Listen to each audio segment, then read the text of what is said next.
ವಿದ್ಯಾರ್ಥಿಗಳೆಲ್ಲರಿಗೂ ನನ್ನ ನಮಸ್ಕಾರಗಳು ಹಾಗೂ ಈ ದಿನದ ಆನ್ಲೈನ್ ತರಗತಿಗೆ ತಮ್ಮೆಲ್ಲರನ್ನು ಸ್ವಾಗತಿಸುತ್ತಾ ಈ ದಿನದ ಒಂದು ತರಗತಿಯನ್ನು ನಾನು ಪ್ರಾರಂಭ ಮಾಡ್ತಾ ಇದ್ದೇನೆ.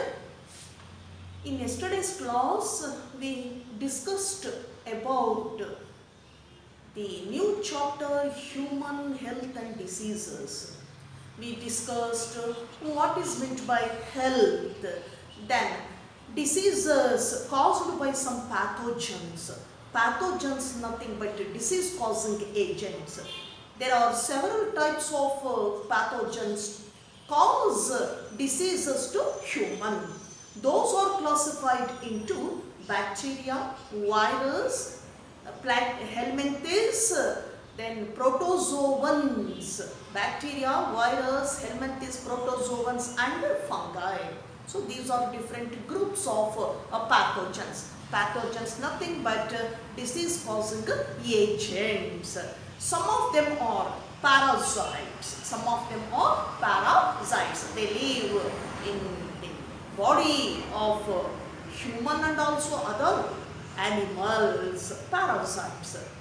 In yesterday's class we discussed about the first diseases caused by first group of pathogens, nothing but bacteria.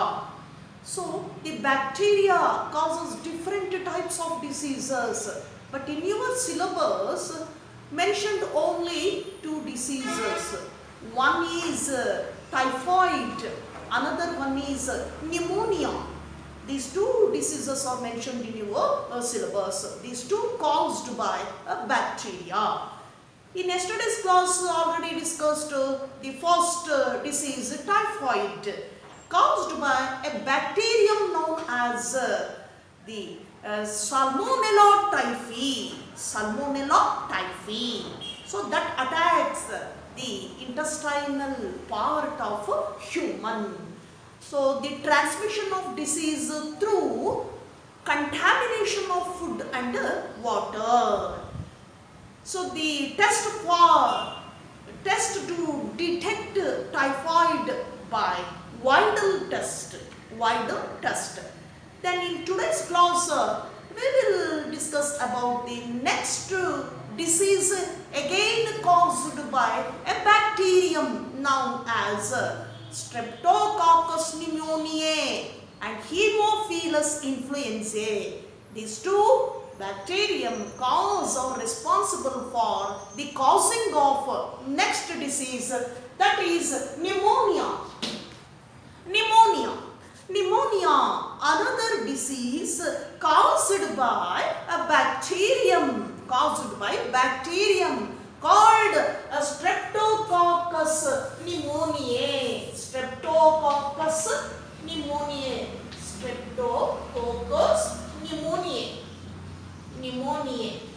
And Haemophilus influenzae. Haemophilus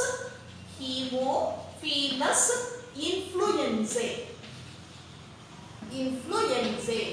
So these two bacteria, Streptococcus pneumoniae and Haemophilus influenzae, both are responsible for causing pneumonia. That disease caused by these two bacterium, they attack the lung part of human being. So they attacked the lung part. In lungs, especially alveolar part of lungs, these two bacteria attacked alveolar part of our lungs. Then, so that part of alveolar, so immediately filled with mucus. So that filling of mucus resulting the problem of breathing, then the resulting the fever, then chills, and then cough, chills, headache, then sometimes in severe conditions lips and fingernails turns to bluish color. lips and fingernails turns to bluish color in severe cases. Pneumonia ಅನ್ನುವಂಥದ್ದು ಬ್ಯಾಕ್ಟೀರಿಯಾದಿಂದ ಬರುವಂತಹ ಒಂದು ರೋಗ. ಇದು ಉಂಟು ಮಾಡುವಂತಹ bacteria streptococcus ನಿಮೋನಿಯೆ, ಹೀಮೋಫಿಲಸ್ ಇನ್ಫ್ಲೂಯೆನ್ಸೆ ಅನ್ನುವಂತಹ ಎರಡು bacteria ಈ ನಿಮೋನಿಯಾವನ್ನ ಹ್ಯೂಮನ್ ಬೀಯಿಂಗ್ಸ್ ಅಲ್ಲಿ ಕಾಸ್ ಮಾಡುತ್ತೆ. ಇವು ಮೊದಲು ಲಂಗ್ಸ್ ಶ್ವಾಸಕೋಶದ ಒಳಗಿರುವಂತಹ alveolar part, a spongy structure, alveolar cells, smooth cells ಇರುತ್ತೆ ಲಂಗ್ಸ್ ಒಳಗಡೆ. ಆ ಪಾರ್ಟ್ ಅನ್ನ ಆಲ್ವಿಯೋಲಾರ್ ಪಾರ್ಟ್ ಅಂತ ಕರಿತೇವೆ. ಆ ಆಲ್ವಿಯೋಲಾರ್ ಪಾರ್ಟ್ ಅನ್ನ ಅಟ್ಯಾಕ್ ಮಾಡ್ತದೆ. ಯಾವಾಗ ಅಟ್ಯಾಕ್ ಮಾಡುತ್ತೋ ಆ ಪಾರ್ಟ್ ಏನಾಗುತ್ತೆ, ಫಿಲ್ಡ್ ಬೈ ಮ್ಯೂಕಸ್. ಒಂದು ರೀತಿ ಅಂಟು ಮ್ಯೂಕಸ್ ದ್ರವದಿಂದ ಏನಾಗುತ್ತೆ, ತುಂಬಾ ಅದು ಫಿಲ್ ಆಗ್ತಾ ಬರ್ತದೆ. ಆ ರೀತಿ ಮ್ಯೂಕಸ್ ತುಂಬಿಕೊಳ್ಳೋದ್ರಿಂದ ಆಲ್ವಿಯೋಲಾರ್ ಪಾರ್ಟ್ ಅಲ್ಲಿ ಅದೇನು ಕೊಡುತ್ತೆ ಅಂದಾಗ ರಿಸಲ್ಟಿಂಗ್ ದಿ ಬ್ರೀತಿಂಗ್ ಪ್ರಾಬ್ಲಮ್, ಉಸಿರಾಟದ ತೊಂದರೆ ಪ್ರಾರಂಭವಾಗ್ತದೆ. Then what are the symptoms, ಏನೇನು ಸಿಂಪ್ಟಮ್ಸ್ ಬರುತ್ತಾಗಾದ್ರೆ ನಿಮೋನಿಯಾದಿಂದ ಅಂದಾಗ, 1 ಫೀವರ್, 2 ಚಿಲ್ಸ್, 3 ಹೆಡೇಕ್, 4 ಕಾಫ್ ಅಂತ ಕರಿತೇವೆ, ಕಾಫ್. ಸೊ ಏನು ಆ ಒಂದು ಗಂಟಲು ಕಟ್ಕೊಳ್ಳುವಂಥದ್ದು, ಈ ರೀತಿಯಾಗಿರ್ತಕ್ಕಂಥ ಸಿಂಪ್ಟಮ್ಸ್ ಅನ್ನ ನಾವು ಈ ಒಂದು ನಿಮೋನಿಯಾ ಕಂಡೀಷನ್ ಅಲ್ಲಿ ನೋಡುವಂಥದ್ದು. These are symptoms of pneumonia. Then how it transmits, that is mode of transmission. ಹಾಗಾದ್ರೆ ಈ ಬ್ಯಾಕ್ಟೀರಿಯಾ ಪರ್ಸನ್ ಟು ಪರ್ಸನ್ ಯಾವ ರೀತಿ ಟ್ರಾನ್ಸ್ಮಿಟ್ ಮಾಡುತ್ತೆ ಅದನ್ನು ನಾವು ಮೋಡ್ ಆಫ್ ಟ್ರಾನ್ಸ್ಮಿಷನ್ ಅಂತ ಕರಿತೀವಿ.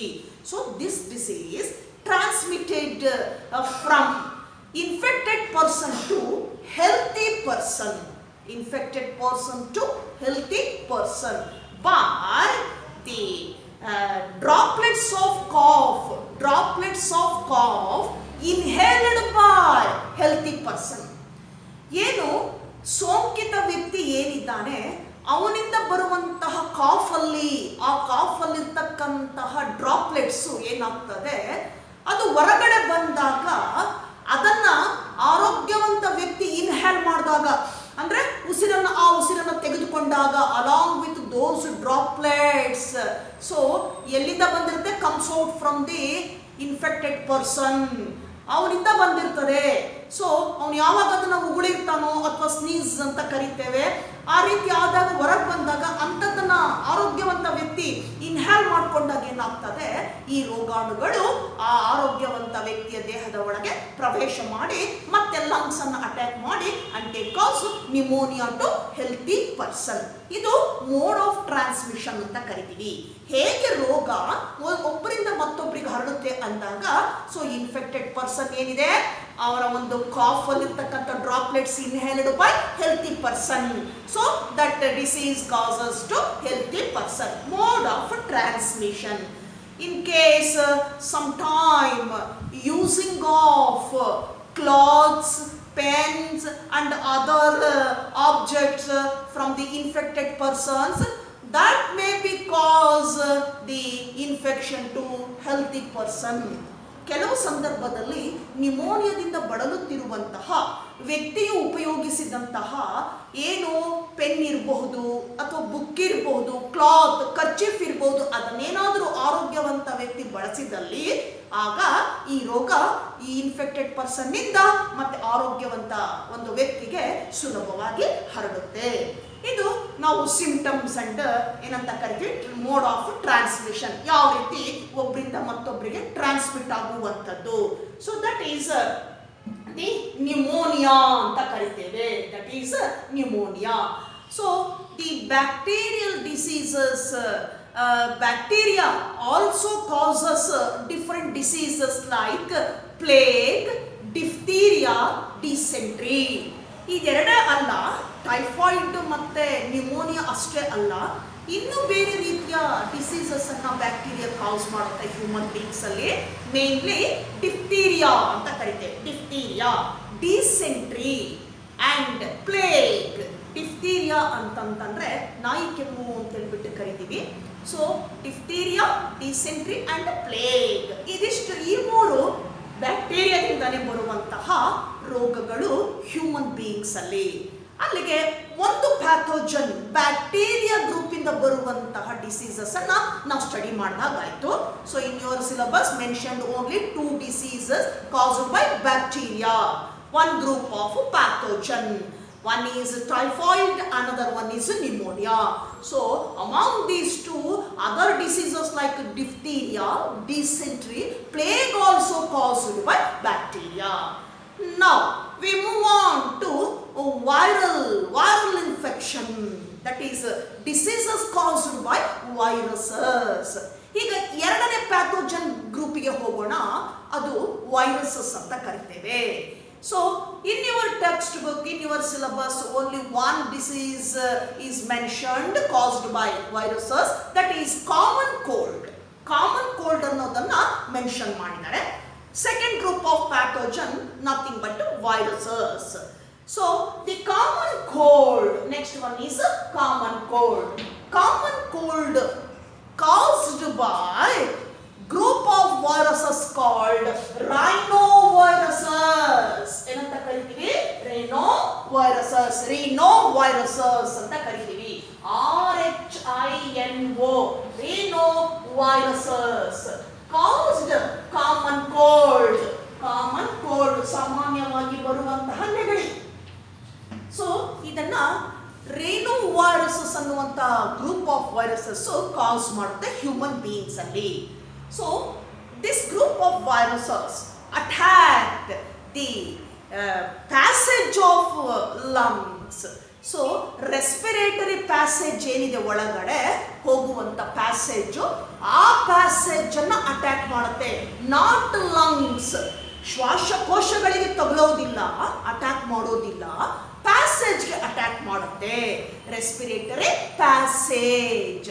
So they attack respiratory passage and cause common cold disease to human. ಈ ರೋಗವನ್ನ ಹರಡುತ್ತೆ. What are the symptoms of common cold? ಏನು ಸಿಂಪ್ಟಮ್ಸ್ ಅನ್ನ ನಾವು ಇಲ್ಲಿ ನೋಡಬಹುದು ಅಂದಾಗ, ಒನ್ ಈಸ್ ಫೀವರ್, ಜ್ವರ ಬರುವಂಥದ್ದು. ದೆನ್ ನೇಸಲ್ ಕಂಜೆಷನ್ ಅಂತ ಕರಿತೀವಿ. ಸೊ ಮೂಗಿನಿಂದ ದ್ರವ ಸೋರುವಿಕೆ, ಆ ಮ್ಯೂಕಸ್ ಅಂತಕ್ಕಂಥದ್ದೇನಿದೆ ಸೋರುವಿಕೆ, ಅದನ್ನ ನೇಸಲ್ ಕಂಜೆಷನ್ ಅಂತ ಕರಿತೀವಿ. Nasal congestion. Then third one, that is sore throat. So ಗಂಟಲು ಕೆರೆತ ಅಂತ ಹೇಳ್ತೀವಿ. ಗಂಟ್ಲಲ್ಲಿ ಏನಾಗುತ್ತೆ, ಉರಿ ಅಥವಾ ಕೆರೆತ ಉಂಟಾಗ್ತದೆ, ಅದನ್ನ ಸೋರ್, SOARE, ಸೋರ್, SORE, ಸೋರ್ ಥ್ರೋಟ್ ಅಂತ ಕರಿತೀವಿ, ಉರಿಯುವಿಕೆ ಅನ್ನುವಂಥದ್ದು. ನೆಕ್ಸ್ಟ್ ಒಂದು ಬರ್ತಕ್ಕಂಥದ್ದು ಹಾರ್ಸಿನೆಸ್ ಅಂತ ಕರಿತೀವಿ. ಹಾರ್ಸಿನೆಸ್ ಏನು ಹಾಗಂದ್ರೆ, ಹಾರ್ಸಿನೆಸ್ ಅಂತಂದ್ರೆ HOARSENSES, ಹಾರ್ಸಿನೆಸ್, NESS. Hoarseness means, that is change the voice. ಏನಾಗುತ್ತ ಸಂದರ್ಭದಲ್ಲಿ ಧ್ವನಿ ಬದಲಾಗ್ತದೆ. ಯಾವ ರೀತಿ ಅಂದಾಗ ಒಂದೊಂದ್ಸರಿ ಲೌಡ್ ಆಗಿ ಬರ್ಬೋದು ವಾಯ್ಸು, ಸ್ವಲ್ಪ ಗಡಸಾಗಿ ಬರ್ಬೋದು ಆ ಕಾಮನ್ ಕೋಲ್ಡ್ ಆದಾಗ, ಅಥವಾ ಲೋ ಪಿಚ್ಚಲ್ಲಿ ಬರ್ಬೋದು, ತುಂಬಾ ಇಳಿಯಾಗ್ತಕ್ಕಂಥದ್ದು, ಇಳಿಮುಖವಾಗ್ತಕ್ಕಂಥದ್ದು, ವಾಯ್ಸು ಕಡಿಮೆ ಆಗ್ತಕ್ಕಂಥದ್ದು ಸ್ವರ, ಆ ರೀತಿ ಈ ತರ ವಾಯ್ಸ್ ಅಲ್ಲಿ ಚೇಂಜ್ ಆಗುವುದನ್ನ ಹಾರ್ಸಿನೆಸ್ ಅಂತ ಕರಿತೇವೆ. That is change the voice, ಧ್ವನಿ ಬದಲಾಗ್ತಕ್ಕಂಥದ್ದು. ಹಾಗೆ ಒಂದೊಂದ್ಸಲ ಮಾತಾಡುವಾಗ ಏನಾಗ್ತದೆ, ವಿತ್ ಏನಂತ ಕರಿತೇವೆ ಸೌಂಡ್, ಸೌಂಡ್, ಒಂದು ರೀತಿಯಾಗಿರ್ತಕ್ಕಂಥ ಸೌಂಡ್ ಬರುವಂಥದ್ದು. ಇದು ಕಾಮನ್ ಕೋಲ್ಡ್ ಅಲ್ಲಿ ಬದಲಾಗುವಂತಹ ಧ್ವನಿ, ಅದನ್ನ ನಾವು ಹಾರ್ಸಿನೆಸ್ ಅಂತ ಕರಿತೇವೆ. ಹಾಗೆ ಮುಂದುವರೆದು ಇನ್ನೇನನ್ನ ನೋಡ್ಬೋದು ನಾವಿಲ್ಲಿ ಅಂದಾಗ, ಡಿಸ್ಚಾರ್ಜ್ ಆಫ್ ಮ್ಯೂಕಸ್. ಏನಾಗುತ್ತೆ, ನೇಸಲ್ ಕಂಜೆಷನ್ ಜೊತೆಗೆ ಆ ಮ್ಯೂಕಸ್ ಇರ್ತಕ್ಕಂಥದ್ದೆಲ್ಲ ಏನಾಗ್ತಿರುತ್ತೆ, ಕಂಟಿನ್ಯೂಸ್ ಆಗಿ ಡಿಸ್ಚಾರ್ಜ್ ಆಗ್ತಾ ಇರ್ತದೆ. ಇದಿಷ್ಟು ಸಿಂಪ್ಟಮ್ಸ್ ಆಫ್ ಕಾಮನ್ ಕೋಲ್ಡ್, ಸ್ವಾಭಾವಿಕವಾಗಿ ಬರುವಂತಹ ನೆಗಡಿ ಇದು. ಸೊ ಇದರಲ್ಲಿ ನಾವು ಸಿಂಪ್ಟಮ್ಸ್ ಅನ್ನ ಫೀವರ್ ಅಂತ ಕರಿತೀವಿ, ಹಾರ್ಸಿನೆಸ್ ಧ್ವನಿ ಬದಲಾಗುವಿಕೆ, ದೆನ್ ನೇಸಲ್ ಕಂಜೆಷನ್, ಹಾಗಂದ್ರೆ ನೇಸಲ್ ಅಲ್ಲಿ ಏನಾಗುತ್ತೆ, ಮೂಗಿನಲ್ಲಿ ದ್ರವ ಕಟ್ಟಿಕೊಳ್ಳುವುದು ಅಂತಕ್ಕಂಥದ್ದು, ದೆನ್ ಡಿಸ್ಚಾರ್ಜ್ ಆಫ್ ಮ್ಯೂಕಸ್, ಆ ದ್ರವ ಹೊರಬರುವಂಥದ್ದು, ಫೀವರ್, ಈ ರೀತಿಯಾಗಿರ್ತಕ್ಕಂಥ ಸಿಂಪ್ಟಮ್ಸ್ ಅನ್ನ ನಾವು ಕಾಮನ್ ಕೋಲ್ಡ್ ಅಲ್ಲಿ ನೋಡುವಂಥದ್ದು. Then how it transmits from one person to another person. ಹಾಗಾದ್ರೆ ಕಾಮನ್ ಕೋಲ್ಡ್ ಯಾವ ರೀತಿ ಟ್ರಾನ್ಸ್ಮಿಟ್ ಆಗ್ತದೆ ಒಬ್ಬ ವ್ಯಕ್ತಿಯಿಂದ ಮತ್ತೊಬ್ಬ ವ್ಯಕ್ತಿಗೆ, that is mode of transmission, ಯಾವ ರೀತಿ ಹರಡುತ್ತೆ ಅಂದಾಗ, so the droplets coming from the cough of infected person. Cough ಅದು ಒಂದು ಸಿಂಪ್ಟಮ್. ಏನು ಸೋಂಕಿತ ವ್ಯಕ್ತಿಯಿಂದ ಬರುವಂತ ಕಾಫ್ ಏನಿದೆ, ಆ ಕಾಫ್ ಅಲ್ಲಿ ಏನಾಗ್ತದೆ, ಡ್ರಾಪ್ಲೆಟ್ಸ್ ಏನಾಗ್ತದೆ, ಇನ್ಹ್ಯಾಲ್ಡ್ ಬೈ ಹೆಲ್ತಿ ಪರ್ಸನ್. ಆ ಡ್ರಾಪ್ಲೆಟ್ಸ್ ಅನ್ನ ಅವನೇನು ಉಗುಳ್ತಾನೆ ಅಥವಾ ಸೀಳ್ತಾನೆ, ಆಗ ಹೊರಬರುವಂತಹ ಆ ಕಾಫಿನ ಡ್ರಾಪ್ಲೆಟ್ಸ್ ಏನಿದೆ, ಸೊ ಆ ಡ್ರಾಪ್ಲೆಟ್ಸ್ ಏನಾಗ್ತದೆ, ಗಾಳಿಯಲ್ಲಿ ಸೇರ್ಕೊಂಡ್ಬಿಟ್ಟು ಏರೋಸಾಲ್ ಅಂತ ಕರಿತೀವಿ. Droplets in the aerosol. ಅದನ್ನ ಆರೋಗ್ಯವಂತ ವ್ಯಕ್ತಿ ಇನ್ಹ್ಯಾಲ್ ಮಾಡಿದಾಗ ಏನಾಗ್ತದೆ, so easily attack that common cold to healthy person. ಆರೋಗ್ಯವಂತ ವ್ಯಕ್ತಿಗೆ ಕೂಡ ಸುಲಭವಾಗಿ ಹರಡುತ್ತೆ. ಇನ್ಫೆಕ್ಟೆಡ್ ಪರ್ಸನ್ ಇಂದ ಹೆಲ್ತಿ ಪರ್ಸನ್ಗೆ ಹರಡುವಂಥದ್ದು. ಯಾವಾಗ ಅವನು ಇನ್ಹ್ಯಾಲ್ ಮಾಡ್ತಾನೋ ಆ ಡ್ರಾಪ್ಲೆಟ್ಸ್ ಅನ್ನ, ಆಗೇನಾಗ್ತದೆ, ಪರ್ಸನ್ ಟು ಪರ್ಸನ್ ಏನಾಗುತ್ತೆ, ಇದು ಸ್ಪ್ರೆಡ್ ಆಗ್ತಾ ಹೋಗ್ತದೆ. ಇದು mode of transmission. Sometime using of cloths, pen, book, even computer set or mouse from the infected person, that can be also causes the common cold to healthy person. ಏನು ಸೋಂಕಿತ ವ್ಯಕ್ತಿ ಬಳಸಿದಂತಹ kerchief ಇರ್ಬೋದು, towel ಇರ್ಬೋದು, book, pen, computer, mouse ಏನಿದೆ, ಈ ಏನೇನನ್ನು ಅವನು ಸ್ಪರ್ಶ ಮಾಡಿರ್ತಾನೋ ಅಂಥದನ್ನ ಮತ್ತೊಬ್ಬ ಆರೋಗ್ಯವಂತ ವ್ಯಕ್ತಿ ಅದನ್ನ ಉಪಯೋಗಿಸಿದಲ್ಲಿ ಏನಾಗ್ತದೆ, ಸುಲಭವಾಗಿ ಈ ಒಂದು ಡಿಸೀಸ್ ಒಬ್ಬರಿಂದ ಮತ್ತೊಬ್ಬರಿಗೆ ಟ್ರಾನ್ಸ್ಮಿಟ್ ಆಗ್ತದೆ. ಅದನ್ನ ಮೋಡ್ ಆಫ್ ಟ್ರಾನ್ಸ್ಮಿಷನ್ ಅಂತ ಕರಿತೇವೆ.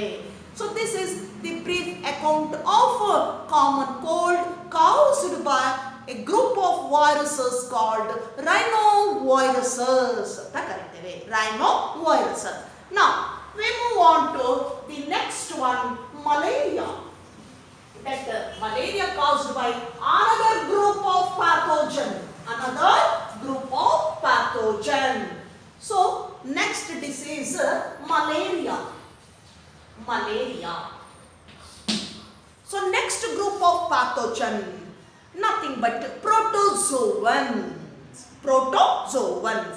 What is meant by protozoan? Protozoans are primitive, microscopic, unicellular organisms. ಏನು ಪ್ರೋಟೋಸೋವನ್ಸ್ ಅಂತಂದ್ರೆ ಡಿಫೈನ್ ಮಾಡ್ತೀರಿ. ಸೊ ದೀಸ್ ಆರ್ ಪ್ರಿಮಿಟಿವ್, ತುಂಬಾ ಸೂಕ್ಷ್ಮವಾಗಿರುವಂಥದ್ದು, ಮೈಕ್ರೋಸ್ಕೋಪಿಕ್, ಸೂಕ್ಷ್ಮದರ್ಶಕದಲ್ಲೇ ಕಾಣುವಂಥದ್ದು, ಅಂಡ್ ಯೂನಿಸೆಲ್ಯುಲಾರ್, ಏಕಕೋಶ ಜೀವಿಗಳು. ಇವುಗಳನ್ನ ಪ್ರೋಟೋಸೋವನ್ಸ್ ಅಂತ ಕರಿತೇವೆ. So one of the protozoan causes malaria to human being. Malaria ಅನ್ನುವಂತಹ disease ಅನ್ನ ಹ್ಯೂಮನ್ ಬೀಯಿಂಗ್ಸ್ ಅಲ್ಲಿ ಪ್ರೋಟೋಸೋವನ್ ನಲ್ಲಿ ಬರ್ತಕ್ಕಂಥ ಒಂದು ಪ್ರೋಟೋಸೋವನ್ ಏನ್ ಮಾಡುತ್ತೆ, ಕಾಸ್ ಮಾಡ್ತದೆ. That protozoan named as Plasmodium vivax. Then Plasmodium. So different species of protozoans. Plasmodium, malaria. Then Plasmodium falciparum.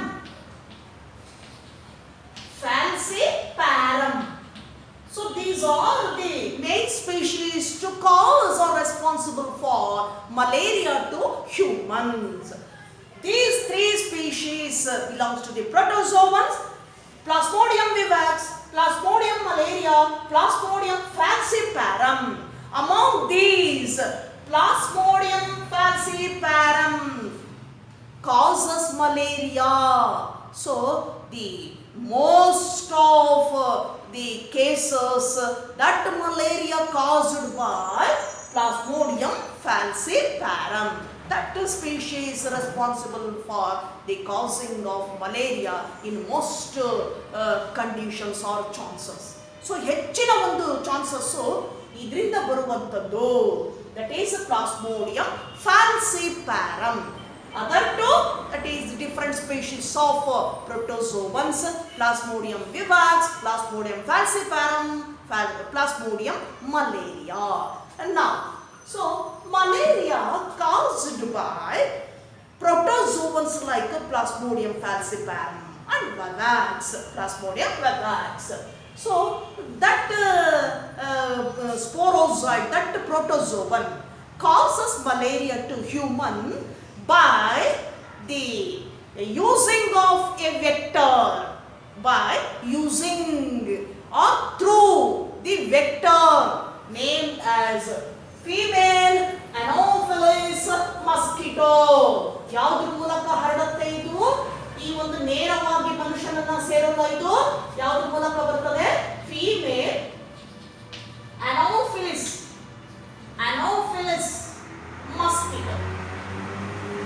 mosquito.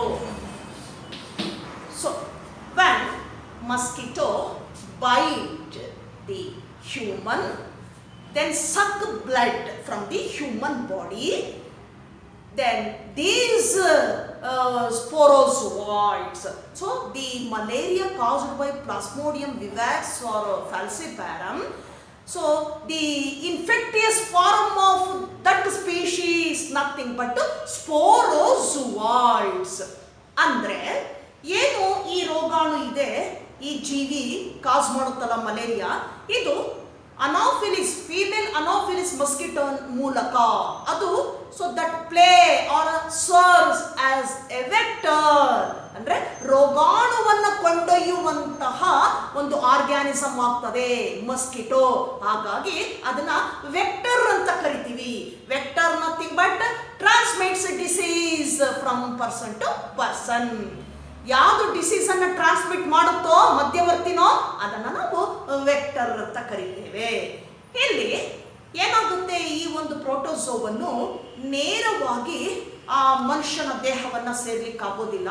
Through Anopheles mosquito ಹೋಗುತ್ತೆ, ಫೀಮೇಲ್ ಅನಾಫಿಲಿಸ್ ಮಸ್ಕಿಟೋ. ಹೇಗೆ ಅಂದಾಗ ಮಸ್ಕಿಟೋ ಏನಾಗ್ತದೆ, ಇನ್ಫೆಕ್ಟೆಡ್ ಪರ್ಸನ್ ಅನ್ನ ಕಚ್ಚಿದಾಗ ಈ ಒಂದು ರೋಗಾಣುಗಳು, ಪ್ಲಾಸ್ಮೋಡಿಯಂ ಇಂದ ಬರ್ತಕ್ಕಂತಹ ಆ ರೋಗಾಣುಗಳು ಅದು ಹರಡುವಂಥದ್ದು, ಮಲೇರಿಯಾವನ್ನ ಹರಡುವಂಥದ್ದು. ಆ ಹರಡುವಂತಹ ಆ ಬೀಜಾಣುಗಳನ್ನ ಏನಂತ ಕರಿತೀವಿ? ಸ್ಪೋರೋಜುವಾಯ್ಡ್ಸ್ ಅಂತ ಕರಿತೇವೆ. Sporozoites. So sporozoites nothing but infectious form of Plasmodium. ಪ್ಲಾಸ್ಮೋಡಿಯಂನ ಬೀಜಾಣುಗಳು ಇವು. ಈ ಬೀಜಾಣುಗಳಿಂದನೇ ಮಲೇರಿಯಾ ಬರುವಂಥದ್ದು. ಹಾಗಾಗಿ ಈ ಸ್ಪೋರೋಜುವಾಯ್ಡ್ಸ್ ಅನ್ನ ಏನಂತ ಕರೆಯೋಣ? Infectious form of Plasmodium called sporozoites, nothing but ಬೀಜಾಣುಗಳು ಅಂತ ಕರಿತೇವೆ. ರೋಗಾಣುಗಳು, ಅದರ ಸಣ್ಣ ಸಣ್ಣ ಸ್ಪೋರ್ಸ್, ಅದು ಆ ಒಂದು ಪ್ಲಾಸ್ಮೋಡಿಯಂನ ಸ್ಪೋರ್ಸ್, ಅದನ್ನ ಸ್ಪೋರೋಜುವಾಯ್ಡ್ಸ್ ಅಂತ ಕರೀತೇವೆ. Infectious form. Now coming to the life cycle of Plasmodium. Life cycle of Plasmodium ಹೇಗಿದೆ? ಅದರ ಒಂದು ಲೈಫ್ ಸೈಕಲ್, ಜೀವನ ಚಕ್ರ. Life cycle of Plasmodium completes with 2 hosts. 2 ಹೋಸ್ಟ್ಗಳಿಂದ ಕಂಪ್ಲೀಟ್ ಆಗ್ತದೆ. One is human, second one is female Anopheles mosquito. ಇಬ್ರು ಬೇಕಾಗ್ತದೆ ಇದಕ್ಕೆ ಹೋಸ್ಟ್ ಲೈಫ್ ಸೈಕಲ್ ಕಂಪ್ಲೀಟ್ ಆಗ್ಲಿಕ್ಕೆ. First human beings, second female Anopheles mosquito. ಯಾಕೆಂದ್ರೆ ಇದು ಮಧ್ಯವರ್ತಿ ವೆಕ್ಟರ್, ಇದು ಇದರ ಮೂಲಕ ಮತ್ತೊಬ್ಬರಿಗೆ ಪ್ರಸಾರವಾಗುವಂಥದ್ದು. ಹಾಗಾಗಿ female Anopheles mosquito nothing but a vector that can transmit malaria to another person. ಹಾಗಾಗಿ ಇದನ್ನ ವೆಕ್ಟರ್ ಅಂತ ನಾವು ಕರಿತೇವೆ. Coming to the life cycle of Plasmodium vivax or falciparum. So the sporozoites, when the mosquito bite and sucks the blood from the human body, by that time mosquitoes blood containing sporozoites. Mosquitoes blood containing sporozoites. ಇಲ್ಲಿ ನೋಡಿ, ಇದು ಒಂದು ಕೈ ಕಚ್ಚುತ್ತಾ ಇದೆ mosquito. ಈ ಕಚ್ಚದಾಗ ಏನಾಗ್ತದೆ, ರಕ್ತವನ್ನ ಹೀರುವ ಸಂದರ್ಭದಲ್ಲಿ ಮಸ್ಕಿಟೋ ದೇಹದಲ್ಲಿರ್ತಕ್ಕಂತಹ ಈ ರೋಗಾಣುಗಳು, ಬೀಜಾಣುಗಳು, ಸ್ಪೋರೋಜೋಯಿಡ್ಸ್ ಎಲ್ಲಿಗೆ ಎಂಟ್ರಿ ಆಗ್ತದೆ? ಹ್ಯೂಮನ್ ಬೀಯಿಂಗ್ ಬಾಡಿ ಒಳಗಡೆ ಎಂಟ್ರಿ ಆಗ್ತದೆ. ಯಾವ ಭಾಗ? ದಟ್ ಈಸ್ ಲಿವರ್ ಅಂತ ಕರಿತೇವೆ. So release of the sporozoites enter to the liver part of human being. Human being ನ ಲಿವರ್ ಪಾರ್ಟ್ಗೆ ಬರ್ತದೆ. Then so in liver it starts to multiply or reproduces. ಅಲ್ಲಿಗೆ ಬಂದಂತಹ ಸ್ಪೋರೋಜೋಯಿಡ್ಸ್ ಲಿವರ್ ಅಲ್ಲಿ ಏನಾಗ್ತದೆ? ಮಲ್ಟಿಪ್ಲೈ ಆಗ್ತದೆ. So they reproduces by asexual method ಇಂದ multiply ಆಗ್ತದೆ. ಆ ಬೀಜಾಣುಗಳು ಮಲ್ಟಿಪ್ಲೈ ಆಗಿ number of zooids are released. ಅದರ ಕಾರಣ ಏನಾಗ್ತದೆ? ಅನೇಕ ಬೀಜಾಣುಗಳು ಮತ್ತೆ ಏನಾಗುತ್ತಲ್ಲಿ ರಿಲೀಸ್ ಆಗ್ತದೆ. asexual ರಿಪ್ರೊಡಕ್ಷನ್ ಇಂದ ಬರುವಂತದ್ದು. Then so these releasing sporozoites later attack to RBCs of human red blood corpuscles. ಕೆಂಪು ರಕ್ತ ಕಣಗಳನ್ನ ಅಟ್ಯಾಕ್ ಮಾಡ್ತದೆ. ಲಿವರ್ ಇಂದ ಏನಾಗುತ್ತೆ? ಮಲ್ಟಿಪ್ಲೈ ಆಗಿ ಕೆಂಪು ರಕ್ತ ಕಣಗಳಿಗೆ ಅಟ್ಯಾಕ್ ಆಗ್ತದೆ. ದೆನ್ RBC ರಿಸಲ್ಟಿಂಗ್ ಯಾವಾಗ ಅಟ್ಯಾಕ್ ಆಗ್ತದೋ ಏನಾಗುತ್ತೆ? Resulting rupturing of RBCs. RBCs ಏನಾಗ್ತದೆ? ರಪ್ಚರ್ ಆಗ್ತದೆ, ಬ್ರೇಕ್ ಆಗ್ತದೆ and release a poisonous substance called haemozoin. ಏನಂತ ಕರಿತೀವಿ ಅದನ್ನ? ಹೀಮೋಜೋಯಿನ್. ಯಾವಾಗ RBC, look at this diagram. So in human RBC biconcave shape ಈ ತರ ಕಾಣ್ತಾ ಇರ್ತದೆ. ಈಗ ಈ ಝೂಯಾಯ್ಡ್ಸ್ ಎಲ್ಲ ಒಂದು ಅಟ್ಯಾಕ್ ಆದ್ಮೇಲೆ ಏನಾಗ್ತದೆ? ಈ RBCs ರಪ್ಚರ್ ಆಗ್ತದೆ, ಹೊಡೆಯುತ್ತೆ, ಈ ತರ ಬ್ರೇಕ್ ಆಗ್ತದೆ. ಬ್ರೇಕ್ ಆಗಿ ಅದರಿಂದ ಬರುವಂತ ವಿಷವಸ್ತು ಯಾವುದು? ಸ್ಪೋರೋಜೋಯಿಡ್ಸ್ ರಿಲೀಸ್ ಮಾಡುವಂತ ವಿಷವಸ್ತು ಹೊರಗಡೆ ಬರ್ತದೆ, ಬ್ಲಡ್ ಜೊತೆ ಬರ್ತದೆ. ಆ ವಿಷವಸ್ತುವನ್ನ ಏನಂತ ಕರೆಯೋಣ? ಹೀಮೋಜೋಯಿನ್. So poisonous substance released from the RBCs when those sporozoids attack to RBCs and rupturing RBCs and release of hemozoin. That hemozoin immediately causes fever and chills. ಇದೇನಾಗುತ್ತೆ? ರಕ್ತದ ಜೊತೆಗೆ ಸೇರ್ಕೊಂಡ್ಬಿಟ್ಟು ಮನುಷ್ಯನಲ್ಲಿ ಜ್ವರ ಮತ್ತೆ ಚಳಿಯನ್ನ ಉಂಟು ಮಾಡುತ್ತೆ. Causing fever and chills. Chills ಅಂದ್ರೆ ಚಳಿ ಅಂತ ಕರಿತೇವೆ. Chills and fever. Then these sporozoids enters to female Anopheles mosquito. By that time, female Anopheles mosquito comes and bite, then suck blood from the infected person. ಆ ಒಂದು ಸೋಂಕಿತ ವ್ಯಕ್ತಿಯ ರಕ್ತವನ್ನ ಹೀರಿದಾಗ ಯಾವುದು? Female ಅನೋಫಿಲಿಸ್ mosquito ಅದರ ದೇಹದ ಒಳಗೆ, ರಕ್ತದ ಒಳಗೆ ಈ ಸ್ಪೋರೋಜೋಯಿಡ್ಸ್ ಏನಾಗ್ತದೆ? ಒಳಗೆ ಸೇರ್ಕೊಳ್ಳುತ್ತೆ. So those sporozoites enter to the body of female Anopheles mosquito, that is in blood of female Anopheles mosquito. Then where they multiplied or reproduced by sexually. ಅಲ್ಲೇನಾಗ್ತದೆ? ಮಲ್ಟಿಪ್ಲೈ ಆಗ್ತದದು. ಸೆಕ್ಷುವಲ್ ರಿಪ್ರೊಡಕ್ಷನ್ ಆಗಿ ಅನೇಕ ಬೀಜಾಣುಗಳನ್ನು ಕೊಡ್ತದೆ. Sexual ಅಂದ ತಕ್ಷಣ both male sporocyte and female sporocyte ಅಲ್ಲೇನ್ ಕೊಡ್ತದೆ? ಅವಾಗ ಗ್ಯಾಮೆಟೋಸೈಟ್ ಅಂತ ಕರಿತೀವಿ. Male gametocyte and female gametocytes are reproduces in the mosquito's body and stored in the salivary glands of mosquito.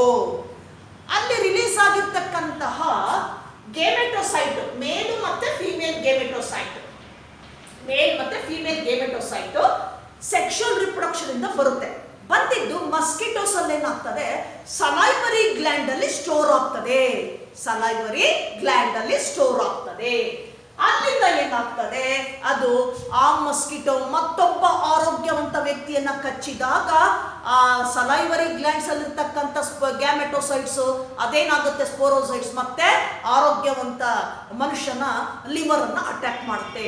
Liver attack ಮಾಡಿ ಅಲ್ಲಿಂದ ಮತ್ತೆ ಮಲ್ಟಿಪ್ಲೈ ಆಗಿ RBCಗೆ ಹೋಗುತ್ತೆ. RBCಗೆ ಹೋಗಿ ಹೀಮೋಝೋಯಿನ್ ಅನ್ನ ಪ್ರೊಡ್ಯೂಸ್ ಮಾಡುತ್ತೆ. ಯಾವಾಗ ಹೀಮೋಝೋಯಿನ್ ಪ್ರೊಡ್ಯೂಸ್ ಆಗ್ತದೋ ಮನುಷ್ಯನ ದೇಹದಲ್ಲಿ ಜ್ವರ ಮತ್ತೆ ಏನು ಈ ಚಳಿ ಉಂಟಾಗ್ತದೆ, ನಡುಕ ಉಂಟಾಗ್ತದೆ. ಹಾಗೆ ಮತ್ತೆ ಮಸ್ಕಿಟೋ ಹೀಗೆ ಅದರ ಲೈಫ್ ಸೈಕಲ್ ಏನಾಗ್ತಿರುತ್ತೆ, ಕಂಟಿನ್ಯೂ ಆಗ್ತಾ ಇರ್ತದೆ. So the life cycle of Plasmodium completes with 2 ಹೋಸ್ಟ್ಸ್. ನಿಮಗೆ ಕೇಳ್ಬೋದು ಎಕ್ಸಾಮಿನೇಷನ್ ಅಲ್ಲಿ, name the 2 host van the plasmodium completes their life cycle ಅಂದಾಗ one is human and second one is female anopheles mosquito. female anopheles mosquito. ಇಲ್ಲಿ ನಾವು symptoms ಏನೇನು ನೋಡ್ಬೋದು, what are the symptoms we recognised or identified in the malarial case, that one is fever, another one is chill, then headache. So tiredness, ಸುಸ್ತಾಗುವಿಕೆ, ಅದನ್ನು ಕೂಡ ನಾವು ಸಿಂಪ್ಟಮ್ಗೆ ಕೊಡ್ಬೋದು. Mode of transmission ಹೇಗೆ ಹರಡುತ್ತೆ, ಥ್ರೂ ಎ ವೆಕ್ಟರ್. ಯಾವುದ್ರ ಮೂಲಕ ಹರಡುತ್ತೆ, through a vector. That vector nothing but female Anopheles mosquito. ಏನಂದ್ರೆ ವೆಕ್ಟರ್ ಅಂದ್ರೆ ಏನು? So vector nothing but it transmits, it can transmit disease. ಯಾರು ರೋಗವನ್ನು ಕೊಂಡೊಯ್ತಾರೋ ಅದಕ್ಕೆ ನಾವೇನಂತ ಕರಿತೇವೆ, ವೆಕ್ಟರ್ ಅಂತ ಕರಿತೀವಿ. ಆ ಮಧ್ಯವರ್ತಿಗೆ ವೆಕ್ಟರ್ ಅಂತ ಕರಿತೇವೆ. ಇಲ್ಲಿ ಫೀಮೇಲ್ ಅನಾಫಿಲಿಸ್ ಮಸ್ಕಿಟೋ ವೆಕ್ಟರ್ ಆಗಿ ಪಾತ್ರ ವಹಿಸುತ್ತೆ. So that can transmits malarial disease from one person to another person. So this is the brief summary of malaria caused by a protozoan, Plasmodium vivax and Plasmodium falciparum. Now we move on to the next one, next disease, that is amoebiasis. Next disease, amoebiasis. So amoebiasis or amoebic dysentery, otherwise called as amoebic dysentery. Again caused by a protozoan called Entamoeba histolytica.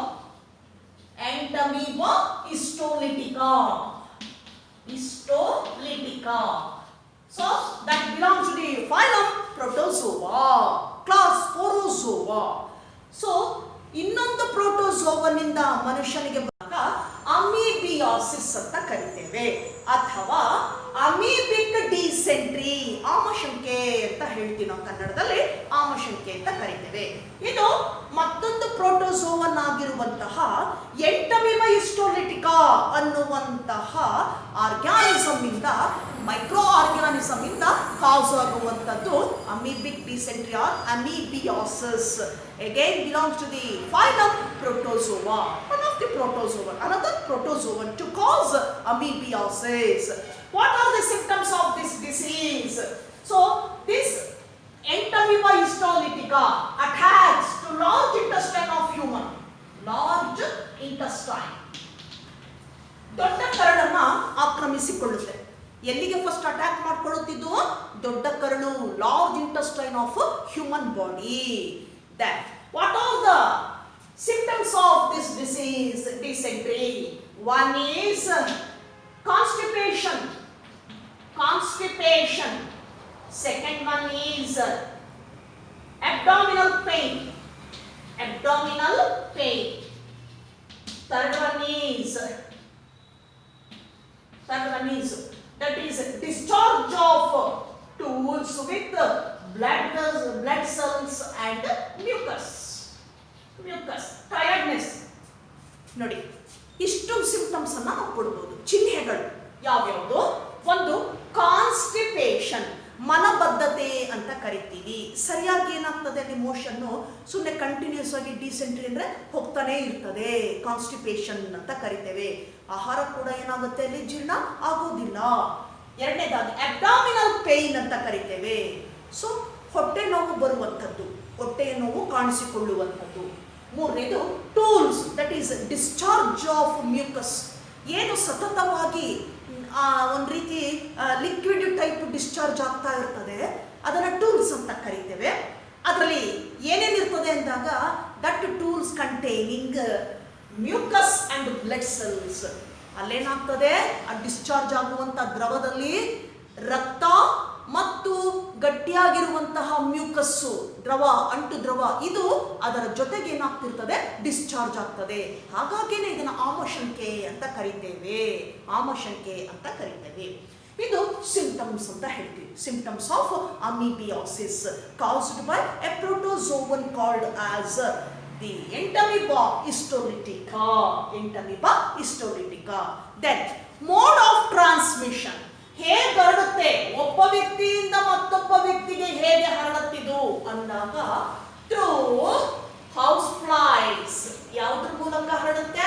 House flies, ನೊಣಗಳು, house flies.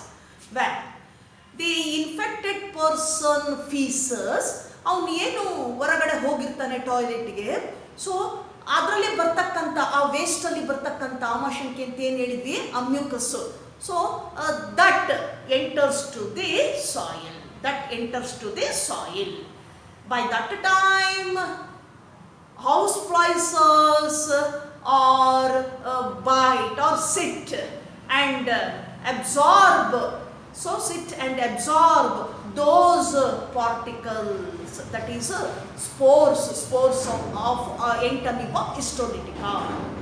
ಏನು ಸೋಂಕಿತ ವ್ಯಕ್ತಿ ಅವನು ಹೊರಗಡೆ ಹೋದಾಗ ಅವನ ವೇಸ್ಟಲ್ಲಿ ಇರ್ತಕ್ಕಂತಹ discharge ಆಗುವಂಥ ಮ್ಯೂಕಸ್ಸಲ್ಲಿ ಈ ರೋಗಾಣುಗಳು ಇರ್ತದೆ. ಎಂಟಮೀಬಾ ಇದೆ, ಹಿಸ್ಟೋಲಿಟಿಕಾ ಇದೆ. ಇದರ ಮೇಲೆ ಹೌಸ್ ಫ್ಲೈಸ್ ಏನಾಗ್ತದೆ, ಕೂತು ಅದನ್ನು ಅಬ್ಸರ್ವ್ ಮಾಡ್ಕೊಳ್ತದೆ. By that time those spores attached to the legs of house fly, ಆ ನೊಣಗಳ ಕಾಲುಗಳಿಗೆಲ್ಲ ಮೆತ್ಕೊಳ್ತದೆ.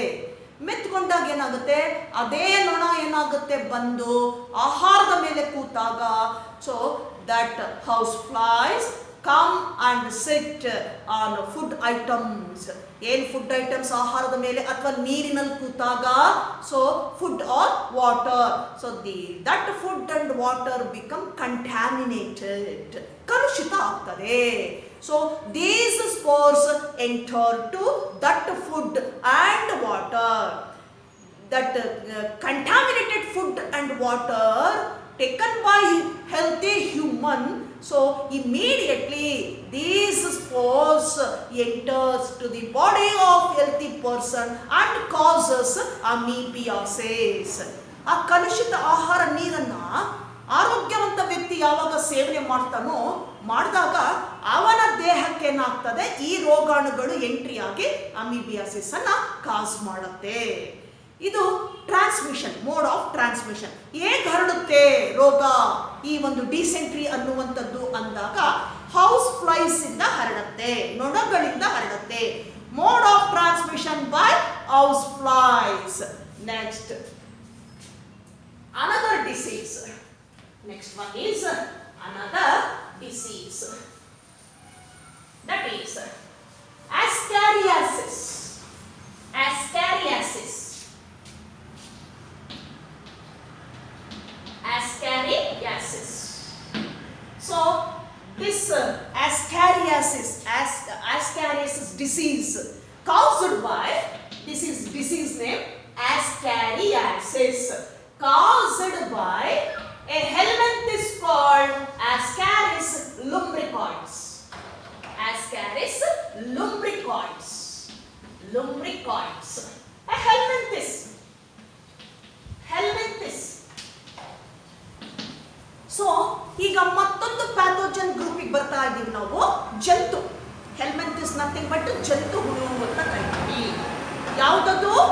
ಆಸ್ಕ್ಯಾರಿಸ್ ಲುಂಬ್ರಿಕಾಯ್ಡ್ಸ್. ಲುಂಬ್ರಿಕಾಯ್ಡ್ಸ್ ಅನ್ನುವಂಥದ್ದು ಜಂತು. Commonly called as round worm. ಏನು ನೀವು ಜಂತುಹುಳು ಅಂತ ಕರಿತೀರಲ್ಲ, ಸಾಮಾನ್ಯವಾಗಿ ಮಕ್ಕಳಲ್ಲಿ ಕಂಡು ಬರುವಂತ ಜಂತು ಏನಿದೆ ಅದನ್ನ ನಾವು ರೌಂಡ್ ವರ್ಮ್ ಅಂತೀವಿ. ಕಾಮನ್ ಆಗಿ ಸೈಂಟಿಫಿಕ್ ನೇಮ್ ಆಸ್ಕ್ಯಾರಿಸ್ ಲುಂಬ್ರಿಕಾಯ್ಡ್ಸ್ ಅಂತ ಕರಿತೇವೆ. Belongs to the phylum Aschelminthes. Aschelminthes ಅನ್ನುವ ಕುಟುಂಬಕ್ಕೆ ಸೇರಿದೆ. ಏನ್ ಕಾಸ್ ಮಾಡುತ್ತಿದ್ದು? ಆಸ್ಕ್ಯಾರಿಯಾಸಿಸ್ ಅನ್ನ ಕಾಸ್ ಮಾಡುತ್ತೆ. ಅ disease Ascariasis caused by a helminths called Ascaris lumbricoids belong to the phylum Aschelminthis. What are the symptoms of Ascariasis? What are the symptoms of Ascariasis? One is muscular pain. Muscular pain. Second one is fever.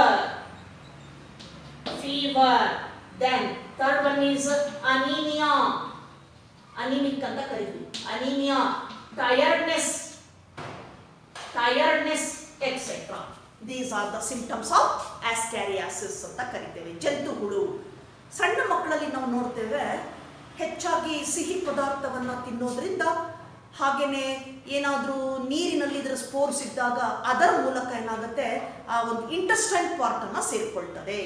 ಎಲ್ಲಿಗೆ ಹೋಗ್ತದೆ? ಇದು intestine part ಅನ್ನ ಸೇರ್ಕೊಳ್ಳುತ್ತೆ. That attacks to the intestinal part of human, especially children's. So these are the symptoms. Muscular pain, muscle pain ಬರುವಂಥದ್ದು. ಏನಾಗುತ್ತೆ, ಬಾಡಿನಲ್ಲಿ ಏನು ಈ muscles ಇದೆ ಅದ್ರ ನೋವು ಬರ್ತಕ್ಕಂಥದ್ದು, ಮೈಕೈ ನೋವು ಬರುವಂಥದ್ದು. ಫೀವರ್, ಜ್ವರ. ಅನಿಮಿಯಾ, ರಕ್ತಹೀನತೆ. ಟೈರ್ಡ್ನೆಸ್, ಸುಸ್ತಾಗುವಿಕೆ. ಇದಿಷ್ಟು ಇದರ ಸಿಂಪ್ಟಮ್ಸ್. ಅಮೀಬಿಯಾಸಿಸ್ನ ಒಂದು ಸಿಂಪ್ಟಮ್ಸ್, ಚಿಹ್ನೆಗಳು, ರೋಗದ ಚಿಹ್ನೆಗಳು. ಹಾಗಾದ್ರೆ ಏನು ಈ ಅಮೀಬಿಯಾಸಿಸ್, ಯಾವ ರೀತಿ ಮೋಡ್ ಆಫ್ ಟ್ರಾನ್ಸ್ಮಿಷನ್, ಯಾವ ಥರ ಹರಡುತ್ತೆ ಅಂದಾಗ, again so in the infected person faeces, ಏನು ವೇಸ್ಟ್ ಇದೆ ಟಾಯ್ಲೆಟಿಗೆ ಹೋದಾಗ, so that faeces containing the spores of the Ascaris lumbricoides, ಅದರ ಒಂದು ಸ್ಪೋರ್ಸ್ ಇರ್ತದೆ. those spores enters to the soil. ಎಲ್ಲಿಗೆ ಹೋಗ್ತದೆ?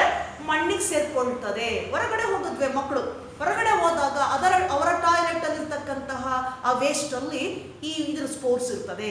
ಅದೆಲ್ಲ ಎಲ್ಲಿಗೆ ಸೇರ್ಕೊಳ್ಳುತ್ತೆ? ಮಣ್ಣಲ್ಲಿ ಸೇರ್ಕೊಳ್ತದೆ. ಸೊ ಮಣ್ಣಿಂದ ಎಲ್ಲಿಗೆ ಹೋಗ್ತದೆ ಅದು? So those spores in the soil then enter to vegetables, fruits etcetera. So ಮಣ್ಣಿನಿಂದ ಏನಾಗ್ತದೆ, ಏನು ತರಕಾರಿಗಳನ್ನು ಬೆಳೀತಾರೆ ಆ ಒಂದು ವೆಜಿಟೇಬಲ್ಸ್, ಫ್ರೂಟ್ಸು, ಆ ಮಣ್ಣಿನ ಮುಖಾಂತರ ಸಸ್ಯವನ್ನು ಸೇರಿಕೊಂಡು ಅಲ್ಲಿಂದ ವೆಜಿಟೇಬಲ್ಸ್, ಫ್ರೂಟ್ಗೆ ಹೋಗ್ತದೆ.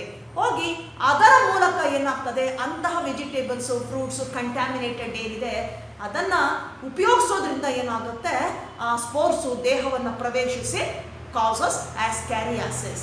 ಈ ಡಿಸೀಸ್ ಅನ್ನ ಕಾಸ್ ಮಾಡ್ತದೆ.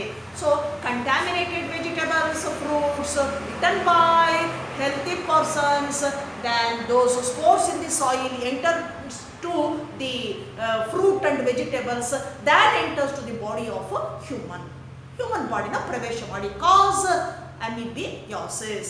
ಮೋಡ್ ಆಫ್ ಟ್ರಾನ್ಸ್ಮಿಷನ್ ಹೇಗಿರ್ತದೆ ಇಲ್ಲಿ? Through contaminated fruit and vegetables. ಒಂದು ಕಲುಷಿತ ಅಂದ್ರೆ ಈ ಕಂಟ್ಯಾಮಿನೇಷನ್ ಇರುವಂತಹ ತರಕಾರಿ, ಹಣ್ಣುಗಳ ಸೇವನೆಯಿಂದ ಬರುವಂಥದ್ದು ಆಸ್ಕ್ಯಾರಿಯಾಸಿಸ್ ಅಂತ ಕರಿತೇವೆ. ಸೊ ನೆಕ್ಸ್ಟ್ ಒನ್ ಫೈಲೇರಿಯಾಸಿಸ್ ಆರ್ ಎಲಿಫೆಂಟಯಾಸಿಸ್ ಅಂತ ಕರಿತೀವಿ. ಫೈಲೇರಿಯಾಸಿಸ್ ಆರ್ ಎಲಿಫೆಂಟಯಾಸಿಸ್ ಅಂತ ಕರಿತೀವಿ. ಎಲಿಫೆಂಟಯಾಸಿಸ್ ಅಂತ ಕರಿತೀವಿ. So filariasis or elephantiasis a disease name. ಆನೆಕಾಲು ರೋಗ ಅಂತ ನೀವು ಕೇಳಿದ್ದೀರಾ ಅದು. So this disease again caused by a helminths jantu known as filarial worm called Wuchereria bancrafti and Wuchereria malayi. malayi. These two are responsible for causing of filariasis or elephantiasis, ಆನೆಕಾಲು ರೋಗ. ಯಾವುದು ಕಾಸ್ ಮಾಡುವಂಥದ್ದು? ಅದು ಕೂಡ ಒಂದು ಜಂತು. ಯಾವುದಕ್ಕೆ ಸೇರಿದೆ? ಆಸ್ಕಿಎಲ್ಮೆಂಥಿಸ್ ವಂಶಕ್ಕೆ ಸೇರಿದೆ. ಹೆಸರು ಉಚೇರಿರಿಯಾ bancrofti and another species ಉಚೇರಿರಿಯಾ malai.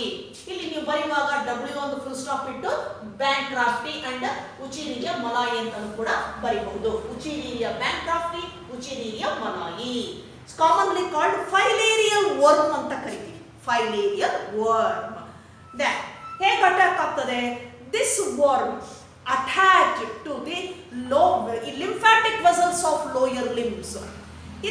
ಇದರ ಜಂತುವಿನ ಒಂದು ಸ್ಪೋರ್ಸ್ಗಳು ಏನಾಗ್ತದೆ, ಈ ಒಂದು ಕಾಲುಗಳ ಒಳಭಾಗದಲ್ಲಿ ನಮ್ಮಲ್ಲಿ ಲಿಂಫ್ಯಾಟಿಕ್ ಸಿಸ್ಟಮ್ ಇದೆ. Another system, important system is called a lymphatic system that provide immunity. ನಮಗೆ ರೋಗ ನಿರೋಧಕ ಶಕ್ತಿಯನ್ನು ಕೊಡುವಂತ ಸಿಸ್ಟಮ್ ಅದು ಇಮ್ಯೂನ್ ಸಿಸ್ಟಮ್. ಆ ಒಂದು ಇಮ್ಯೂನ್ ಸಿಸ್ಟಮ್ ಅಲ್ಲಿ ವೆಸಲ್ಸ್ ಬರುತ್ತೆ, ಲಿಂಫ್ಯಾಟಿಕ್ ವೆಸಲ್ಸ್ ಅಂತ ಕರಿತೀವಿ. Lymphatic nodes, lymphatic tissue, lymphatic vessels are composed in that system, lymphatic system ಅಂತ ಕರಿತೀವಿ.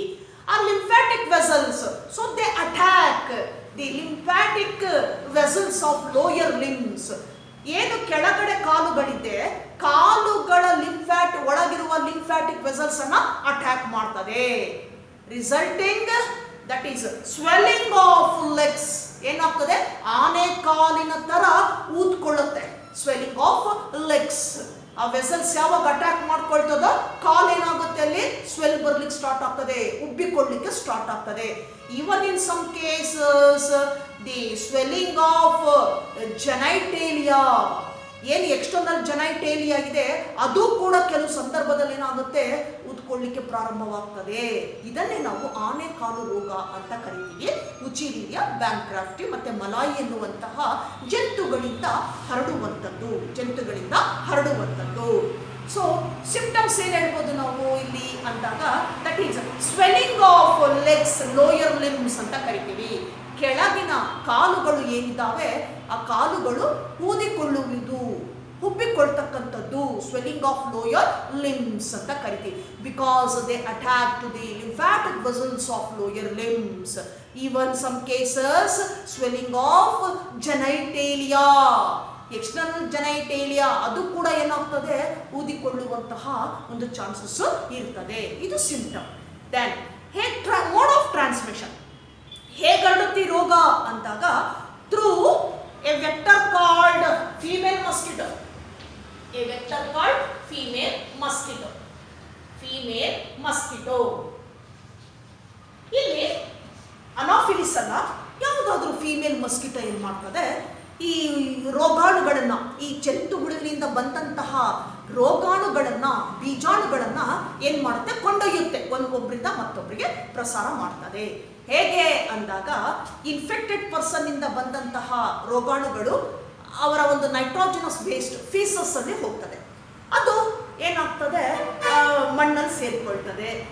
ಇಲ್ಲೇನಾಗುತ್ತೆ ಅಂತಂದಾಗ, ಏನು ಆ ರೋಗಾಣುಗಳು ಲಿಂಫ್ಯಾಟಿಕ್ ವೆಸಲ್ಸ್ ಬಾಡಿಯಲ್ಲಿರ್ತದೆ, ಯಾವಾಗ ಈ ಸೊಳ್ಳೆ ಬಂದು ಕಚ್ಚುತ್ತೋ ಆ ಕಚ್ಚಿದಂತಹ ಸಂದರ್ಭದಲ್ಲಿ ಏನಾಗ್ತದೆ, ಆ ರೋಗಾಣುಗಳು ಅದರ ದೇಹವನ್ನ ಪ್ರವೇಶಿಸುತ್ತೆ, ಫೀಮೇಲ್ ಮಸ್ಕಿಟೋ ದೇಹವನ್ನ ಪ್ರವೇಶಿಸಿ ಆ ಒಂದು ಫೀಮೇಲ್ ಮಸ್ಕಿಟೋ ಇನ್ನೊಬ್ಬರನ್ನ ಕಚ್ಚಿದಾಗ, ಆರೋಗ್ಯವಂತ ವ್ಯಕ್ತಿಯನ್ನ ಕಚ್ಚಿದಾಗ ಏನಾಗುತ್ತೆ, ಈಸಿಯಾಗಿ ಟ್ರಾನ್ಸ್ಮಿಟ್ ಮಾಡ್ತದೆ those sporozoites, spores from that worm then enters to the healthy person body and causes filariasis. ಮತ್ತೆ ಆನೆಕಾಲು ರೋಗವನ್ನ ಆರೋಗ್ಯವಂತ ವ್ಯಕ್ತಿನಲ್ಲಿ ಅಲ್ಲಿ ಟ್ರಾನ್ಸ್ಮಿಟ್ ಮಾಡಿ ಬರೋದಕ್ಕೆ ಕಾರಣ ಆಗ್ತದೆ ಫೀಮೇಲ್ ಮಸ್ಕಿಟೋ. ಸೊ ಇಲ್ಲಿ ಮಸ್ಕಿಟೋ ವೆಕ್ಟರ್ ಆಗ್ತದೆ, ಅವರ ಫೀಸಸ್ ಇಂದ ಬರೋದಲ್ಲ, ಮಸ್ಕಿಟೋದಿಂದ ಬರುವಂಥದ್ದು. ಇದು ನಾವು ಏನಂತ ಹೇಳ್ತೀವಿ, ಜಂತು ಹುಳುಗಳಿಂದ ಹರಡುವ ಎರಡು ಡಿಸೀಸಸ್. ಒಂದು ನಾವು ಆಸ್ಕಾರಿಸ್ ಲುಂಬ್ರಿಕಾಯ್ಡ್ಸ್, ಜಂತು ಹುಳು. ದೆನ್ ಎರಡನೇದು ಆನೆಕಾಲು ರೋಗ, filariasis by the Wuchereria bancrofti and Wuchereria malayi. ಇದಿಷ್ಟು ನಾವು ಯಾವುದನ್ನು ನೋಡಿದ್ವಿ, that is helminths. Some pathogens like helminths cause disease to humans in the form of ascariasis and elephantiasis or filariasis. Then one more pathogen group is left, that is fungi. Fungi ಅನ್ನುವಂಥದ್ದು. So we will discuss about that pathogen fungi, trichoderma, Trichophyton rubrum. Trichophyton rubrum. ಅದರಲ್ಲಿ ಯಾವುದು ಒಂದು genus ಸೇರ್ತದೆ ಅಂದಾಗ ಟ್ರೈಕೋಫೈಟಾನ್ ರೂಬ್ರಮ್ and ಎಪಿಡರ್ಮೋಫೈಟಾನ್ ಅಂತ ಕರಿತೀವಿ. ಎಪಿಡರ್ಮೋಫೈಟಾನ್ ಒಂದೇ ಜೀನಸ್ಗೆ ಬರ್ತವೆ ಇವೆರಡು, ದಟ್ ಈಸ್ ಮಾನೋಸ್ಪೋರಮ್ ಅಂತ ಕರಿತೇವೆ. So we will discuss that fungi, trichophyton and epidermophyton cause ringworms in humans in next class. Till then, goodbye.